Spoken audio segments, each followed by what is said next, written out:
Big news on the recruiting front is just a few days away. You are Locked On College Football with Spencer McLaughlin, your daily podcast on all things college football. Part of the Locked On Podcast Network, your team every day.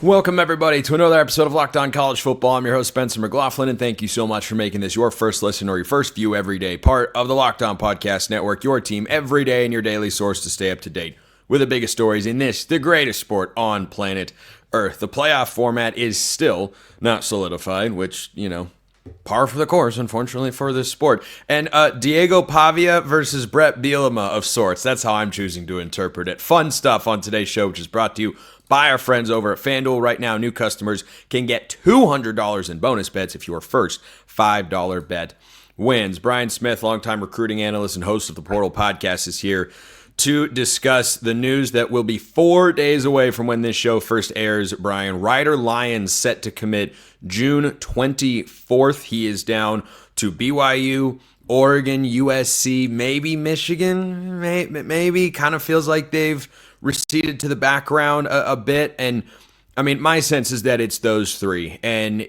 of all those schools, obviously everybody wants them. And Lincoln Riley's history with quarterbacks is well documented. Oregon's recruited the position very well over the years.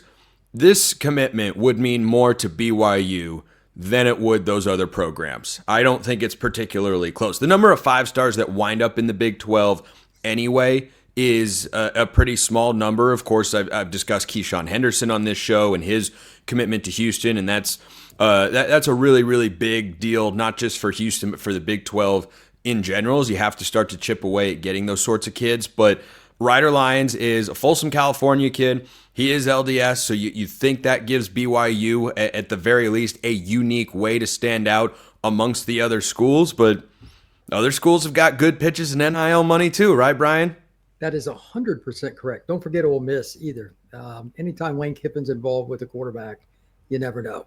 And Lane's not going to give up whether he gets this kid or not right now. Ryder Lyons is a guy that could go anywhere. I've been around him. His personality, he could fit in to any crowd. And that's why you look at his list and you're like, man, this is about as broad as it gets. Ole Miss, Oregon, Michigan, BYU, Southern Cal. I don't know if you can get any broader, to be really honest. If you toss Florida into the mix, maybe? If he wants to go play for Billy Napier, good luck. I mean, that's going to be sitting behind a certain DJ Lagway. But anyway, the point is still the same. He looked at his recruiting process different. He visited all over the country, and he just picked schools based on comfort, I guess, because there isn't one specific criteria. And that's why when I saw that he was announcing quickly, I'm like, oh, wow, I didn't see that coming. He came off the OV from BYU, which by all accounts went very well, but he's got a brother that's tight end at Southern Cal. He's been to Oregon a bunch of times.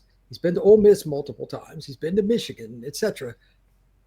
Man, I would not bet a nickel on any one direction on where he's going. If I have to pick, I'll just go BYU because it's his last visit in the LDS thing. But that is a confidence level 1 to 10, a 1. So if you want to take a stab at it, Spencer, you go ahead. But we're doing this a long time, and I don't see a clear path to an easy answer.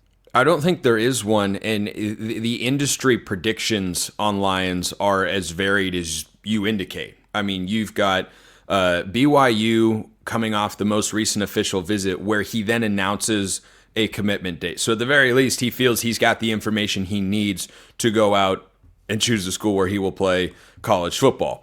Oregon has been crystal balled by, I think, Steve Wiltfong on 3, particularly in the wake of Jared Curtis's commitment to Georgia in early May. That one came in quickly. 24/7, I think, has been more confident that he's going to wind up at USC and stay in the state of California.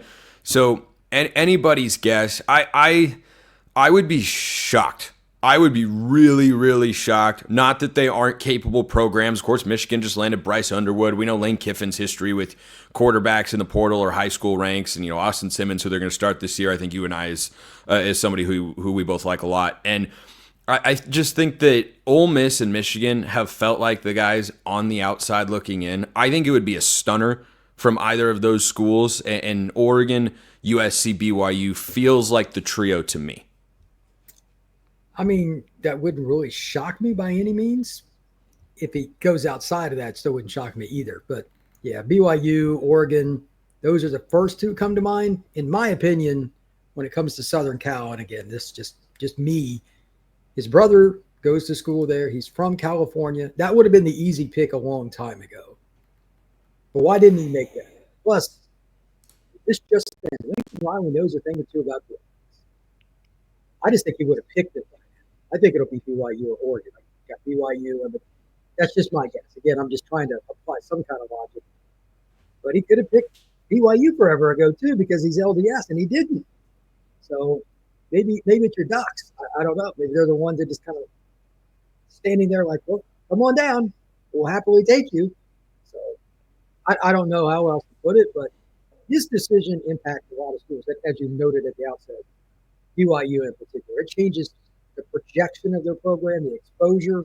There will be more games under the lights or TV if he goes there. He's an NFL player. So with that being stated, that means more to them. However, let's look at Oregon for a second. If they don't get him, who are they getting at quarterback? There's a couple other guys they might get, but we'll get into that in another podcast. But swinging and missing on 2 5-stars, you come so close would have to hurt. Everybody misses a lot. So USC, I never feel bad for Lincoln Riley's quarterback situation. He'll figure it out. That I am confident. Transfer, junior college, he'll figure that out. But USC, again, I just want to throw this out there. Why didn't he commit there already if he was going to go? That's an easy pick and he didn't take it, plus his brother is there. So I think it'll be BYU. Listen. Yeah, and the fascinating thing about looking at him through a USC lens is USC has a 2026 quarterback commit, but remember, Ryder Lyons is a 1-year mission kid, so he's really a 2027 recruit. But I love what you said, Brian, about him going to BYU. This is someone, and BYU has not been lacking for solid to above average quarterback play. Of course, Zach Wilson was taken really high. I know his NFL career didn't work out, but he didn't get drafted there by accident. He was really, really good with the Cougars. Jaron Hall is still floating around the NFL. He had a really good BYU career. I know he's not a quarterback in the NFL, but Taysom Hill is a BYU legend. Like, it's not as if there's no history amongst BYU quarterbacks in the last 10, 15 years or so. Lyons, I think, has the chance to be the biggest BYU quarterback since Steve Young. I just think that his overall upside compared to what those guys brought to the table, which was certainly a lot. If BYU maximizes Ryder Lyons, I'm with you that suddenly becomes must-see television. The BYU-Utah game is suddenly that much more exciting. You will draw in that many more people because, hey, look at this guy they've got. And remember, this isn't college basketball where Cooper Flagg goes to Duke for a year and then bounces to go be the number 1 pick somehow to the Mavericks because the NBA has to be rigged. I don't know how else to explain that whole situation following the Luka trade. But this is, you'd watch this guy for 3 years. I think he'd have a solid chance. Jake Hatch of BYU, Locked On BYU Cougars would know better, but I think he'd have a solid chance to be starting as a true freshman if you land this commitment for BYU. Oregon can go, I think, more readily to the portal each year. Also, they've recruited the position really well. I think their quarterback room is set for the next several years with or without Ryder Lyons. He'd be a welcome addition, of course, but he wouldn't garner, I think, the sort of national attention and program branding elevation that he would if he winds up picking BYU. And I mean, you couple this, BYU landed Brock Harris this cycle, someone who Oregon was after. Dan Lanning went out and visited Harris in person a couple times. BYU still got him. He's from the southern Utah area down in St. George, but still, it would be, I think, most notable for BYU. So we'll see what happens on June 24th. That is when Ryder Lyons commits, 4 days from when this show airs. Brian Smith, a longtime recruiting analyst, Portal Podcast, great as always. The playoff format, man, are we ever going to figure this out? I hope so, but I don't really know.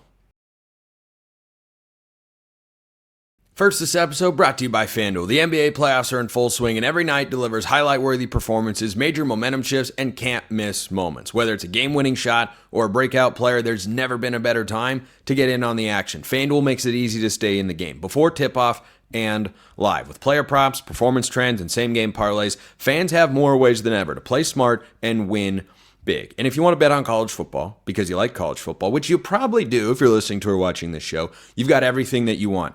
You want to get teased about how close the season really is? You can do that over at FanDuel. You've got individual games that can be bet upon, win totals, conference title odds, national championship odds for every team in the country. It's all over there. If you're new to FanDuel, it's the perfect time to sign up. Head to FanDuel.com, place your first $5 bet. If it wins, you'll get $200 in bonus bets.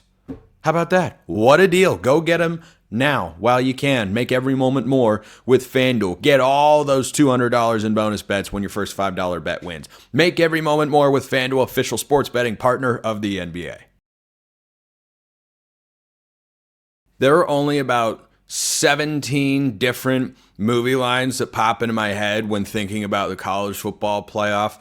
The two that are most prominent are the Joker, circa The Dark Knight 2008, portrayed by the late Heath Ledger, where he describes himself as an agent of chaos.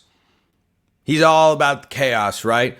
The college football playoff power brokers seem to be all about the chaos and figuring out what the postseason will even be for next year. And then there's The Martian, one of my favorite movies of all time, where he's sitting there thinking about the plan to go and get intercepted in space. You know, he takes the MAV, the Mars Ascent Vehicle, and get intercepts with the Hermes and whatnot. And he says, they're going to try to get me to go along with this lunacy. Well, this is lunacy at this point. Do you realize how crazy it is to think about a sport as valuable as college football, as big, as popular as college football, doesn't know what the playoff structure in the sport is for next year?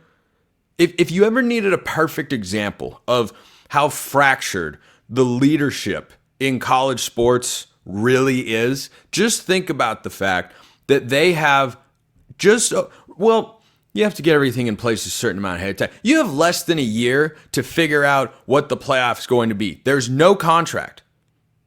There's no arrangement. There's nothing. So I've talked at length here on the show about a 16-team playoff because that's what it was reportedly going to be. It was 12 this past year. It'll be 12 this upcoming season. And because the expansion appetite never stops, it's going to go to 16. They're going to expand. And I've long said, eventually they're going to get to 24 because someone's going to point out, oh, the FCS does it that way, so we should do it that way. Wrong. So incredibly wrong. You couldn't be more wrong to make that point. Hypothetical person who hasn't said it yet that I've come across to talk about here on my show, but I'm ready. I'm ready when that moment does arise, trust me. But now what you're looking at is the Big Ten and SEC, who get to run everything, they can't agree. Brett Yormark, the Big 12 commissioner, has said, we like the 5+11 format enough. It's not the best for the Big 12, but it might be the best for college football. And I've praised him for supporting that because he's betting on his own league. He's doubling down on, you know what? We've got to be better. We've got to go out and win recruiting battles like Ryder Lyons or Keyshawn Henderson or many other big ones to build rosters that are as good as what they have in the Big Ten and SEC. And I think we kind of saw that last year, didn't we? Champions of the Big 12, Arizona State, one play away from beating the runners-up in the SEC, Texas. That's not nothing. That's not nothing.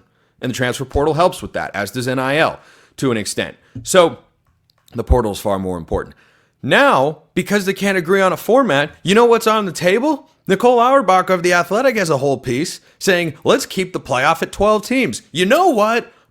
Here's the most support I have ever given, will ever give for a 12-team college football playoff. It's right here on this show, in this segment, as you are listening or watching me right now.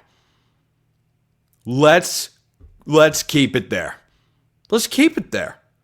I discussed the 14 or 16 team playoff formats because that's what was reported to be happening, or that felt inevitable. Now you could actually see for however long it would last, which wouldn't be forever, but it beats nothing.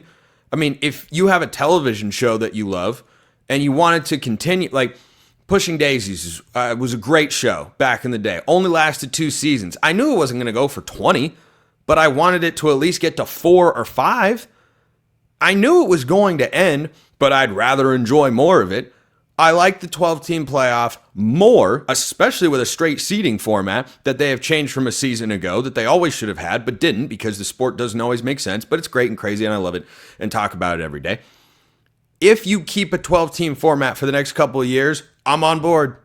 I'm on board. It is the most on board with a 12-team playoff that I've ever been in my entire life. I never wanted it to get to this point, but I'm not going to sit here and cry over spilled milk. You can't put the toothpaste back into the tube. It's just pointless. So at this point, this would be the best possible outcome, is if the Big Ten and SEC can't agree on what the best format is or how they're going to split the money or what the automatic bid should be, or you get 4, we get 4. Well, you have to play 9 conference games. I'll talk about that later on the show because it's interesting. Bret Bielema had some pretty choice words for the SEC, and I'm here for it. I like Bret Bielema. I keep liking him more and more. I'm just throwing that out there. That's not the only reason I would power rate Illinois the 4th best team in the Big Ten this year. It's one of the reasons, though. It's admittedly one of the reasons. So anyway, that's where the cookie crumbles. But the Big Ten and SEC having these feuds and going back and forth about, how many teams should be in and they can't agree. It might just work out. It might just work out because you don't currently have automatic bids beyond the 5 conference champions. Remember, I have advocated here on the show in favor of a 5+11 format because it's an extension of what we currently have. I am more pro committee than most. I don't think they get every single ranking right. I do, however, think they have put the correct teams into the playoff time and time again. And yeah, some good, arguably deserving teams have been left out in the past. Those arguments, no matter, you could expand the field to 64 teams in college football like you have in the NCAA tournament, you'd still have those debates. When they expanded the NCAA tournament field to 68 teams, you still have those debates. It's good theater. I get it. I understand why it happens. It will always happen regardless of what the number is. So that's not an argument for, you got to expand it to let these teams, then you're just going to argue about the next one and the next one and the next one. And that's the way it's always going to go. So the reason that I liked in a 16-team hypothetical world, a 5+11 format, is because you have the ability to reward teams or punish teams based on what the committee thinks. But because you don't know what the committee's always thinking, because there's a subjective element to it forever and always, you keep more urgency on late regular season games. Whereas, particularly for rivalry weekend, you could remove the urgency of a bunch of games because teams will have already clinched a top 4 spot in their conference in the Big Ten or the SEC. This is not as applicable to the Big 12 or ACC, which would have reportedly gotten only 2 auto bids. Maybe the ACC would get 3, but I think it should be 2 each if we're going to put those conferences on similar footing. And those teams have a more difficult time getting an auto bid. But in the Big Ten and SEC, think about last year. Ohio State clinched the top 4 seed in the Big Ten before they played Michigan. So losing to Michigan wouldn't have meant as much. Whereas last year, it happened to work out for Ohio State because their loss was to number 1 Oregon on the road. And yeah, they still got into the playoff anyway. But what about a situation where Ohio State or Alabama or somebody is 9-2, let's say, but their one loss is a non-conference, and they all have one loss in conference, and they've got all the head-to-heads. Then they lose rivalry weekend, they're 9-3, but they get the automatic bid, and they're into the playoff anyway. That's what I want to stay away from, amongst other circumstances. So that 5+11 is just an extension of what we have, which is 5+7. 5 highest-ranked conference champions, plus 7 at-large teams selected by the committee. So I want to keep the playoff field as small as you can for as long as you can. I don't anticipate that'll be the case, but if the result of these disagreements between the 2 strongest conferences in all of college football is that we get 3 to 5 more years, potentially, I'm just speculating here, not reporting that could be the case, but if we have to have a temporary arrangement of, okay, we're going to do this 12-team playoff for 3 more years, you know what? I'm here for it. because I want my favorite shows to go for as long as they can, even though I recognize they can't go on forever. So, how about that drama? And how about, speaking of Big Ten versus SEC, Diego Pavia and Bret Bielema not taking shots at each other, but taking shots at each other's conferences? What a world to live in.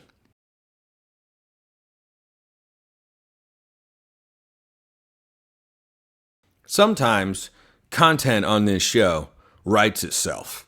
Obviously, I've got to come on here and say it into the mic and record it and edit and upload and all that stuff so it gets to you.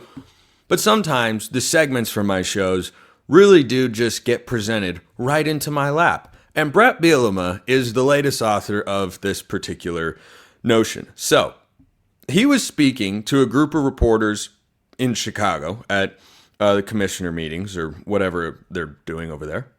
And here's what he said, quote, "I don't think there's any way we could do a 16-team playoff if the SEC is not at 9 conference games. Ooh.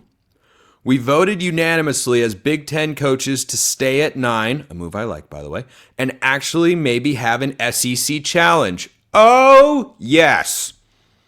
I was told that they voted unanimously to stay at 8 and not play the Big Ten. Boo. But then some people pop off and say what they want to say because they want to look a certain way." End quote.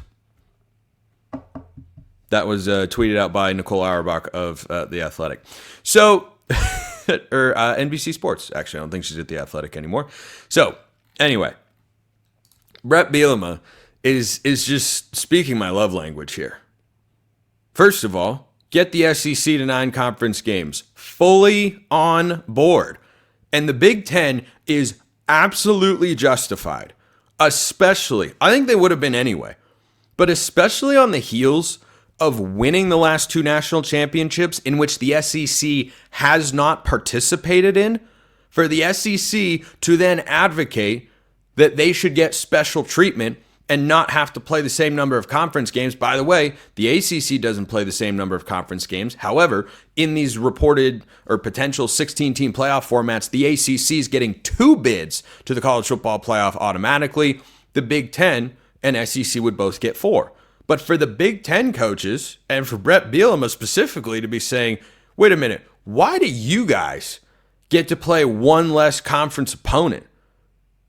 And get to dump the SEC cupcake right before rivalry weekend? Why do you get a tune-up game when you should be the most beat up anybody could be? The best example was a season ago when I think Alabama was playing Mercer. Oregon was playing its 8th straight Big Ten conference game and went the number 1 team in the country on the road to future 5-7 Wisconsin team and almost darn near lost the football game.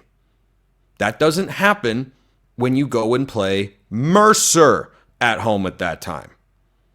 So, of course the SEC should go to 9 conference games. And of course the Big Ten is right to point out, hey, you guys are acting like you're way above everybody else and that you should just get this special treatment. This isn't 2015. This isn't 2018. It's not even 2021, where you could have perhaps made that case. This is 2025.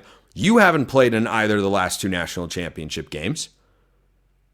Our conference has won both of those national championship games and beat 2 SEC teams, one of which was comfortably, by the way.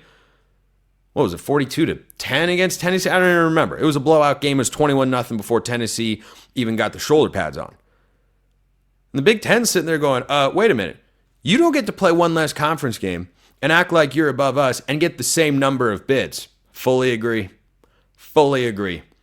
So I hope the Big Ten keeps fighting that particular good fight and goes and says, hey, we're not going to act like we're all the same here. Because what they're then advocating for potentially is, or what I would advocate for if I was in the Big Ten's position, if I'm making that point correctly to the SEC or to everybody else in college football, is, hey, you know what? Let's just stick with this committee. Let's let them decide and let you get punished for not playing a 9th conference game. And yeah, some of you still have really tough schedules. I'm not going to look at Florida's schedule and say, wow, not having a ninth SEC conference game makes it such a weak schedule. The same for Oklahoma. But I can look at a lot of other teams and still say that. You really can. So I applaud Bret Bielema. And this came on the heels of Diego Pavia going out there and just blasting the Big Ten. I mean, again, the content writes itself sometimes. I'm here for it. He's saying, well, you come to the SEC to, play against the best, and you don't want to go against, and play. He called out Nebraska and Purdue. What did Purdue ever do to you?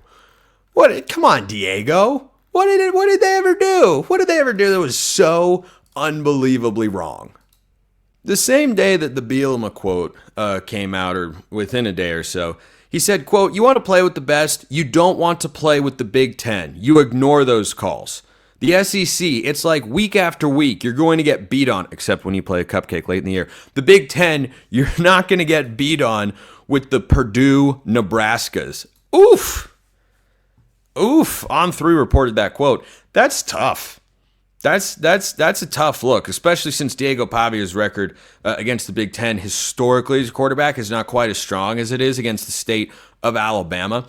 And look, I like Diego Pavia a lot. I do. I'm glad he's in college football this year.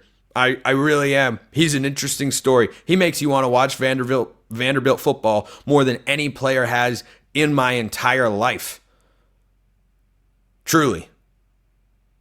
But man, going out there and just ripping the Big Ten, well, they're not any good. You come down here to play the best. It's week after week. Well, it's literally not week after week the way it is over in the Big Ten. So that's the first point. And the second point is perhaps the SEC should realize that, yeah, we're one of the two best conferences. I'm not knocking them off of that pedestal whatsoever.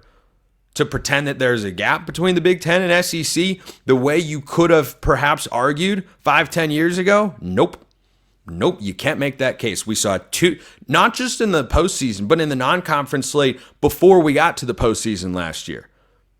There were too many examples. There have been too many examples over and over and over again. So I bring this up today to dispel this notion that the SEC shouldn't have to go to 9 conference games. I think even SEC people are starting to come around to that. It would be better for the sport across the board, but also to discuss the idea that the SEC should get more benefits and Big Ten's pushing back and saying, no, it's you and me. It's us. It's not a you and me.